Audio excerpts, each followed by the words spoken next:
here today to speak to you concerning the issue of greed. Jesus said that greed, the love of money, was the root of all evil. As we look around the world today, we see that greed is destroying our planet. It's destroying ourselves. When we look for the root of this greed, we look all over. We look to corporations that are the admittedly greed machines that they were designed to be, and having the rights of persons, which becomes a problem.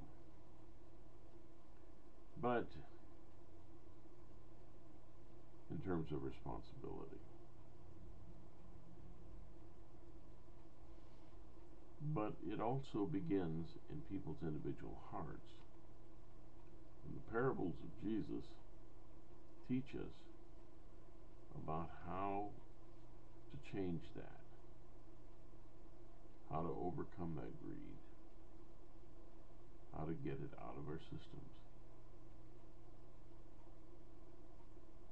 And he mentions taking up your cross, not his consecrated cross as the song goes, but your own. It hurts to go back and see where our faith and love died, or got close to dying.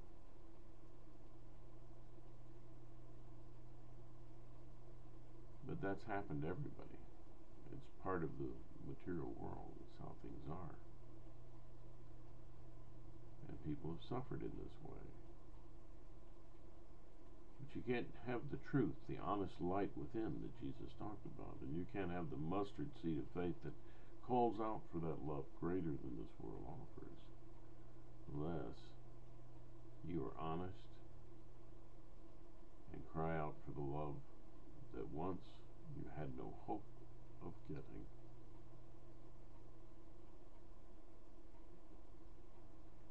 And this has occurred in lives in many different forms, in many different ways.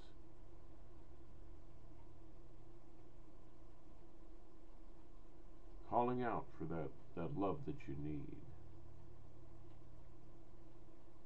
This is the mustard seed of faith. It's not about believing a little bit in something you know is impossible. A little bit of impossible is just as hard to believe as a lot of impossible. What Jesus Christ meant was just becoming like a child, calling out for what you need. That's what he meant.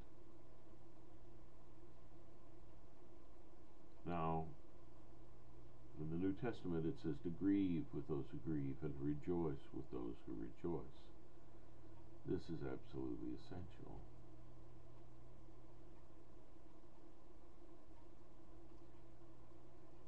It's also essential that you learn to do that for yourself.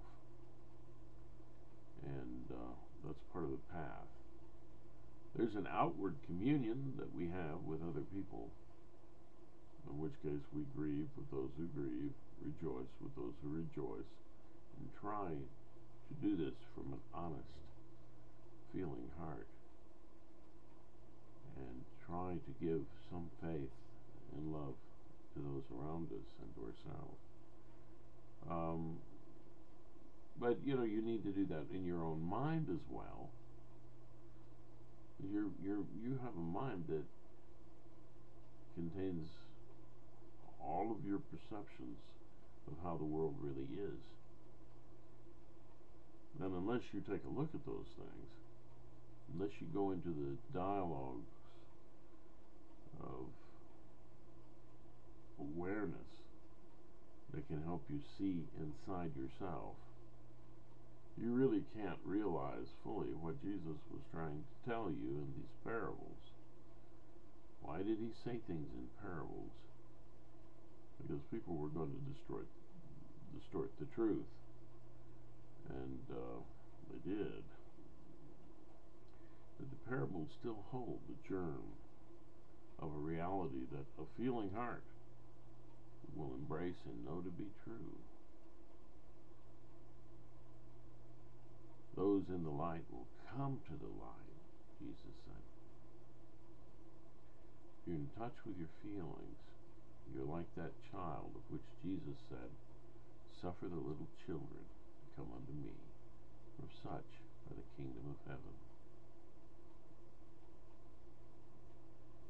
So, if you're hearing what I'm saying, and you're understanding what I'm saying, that's good. I hope you keep listening.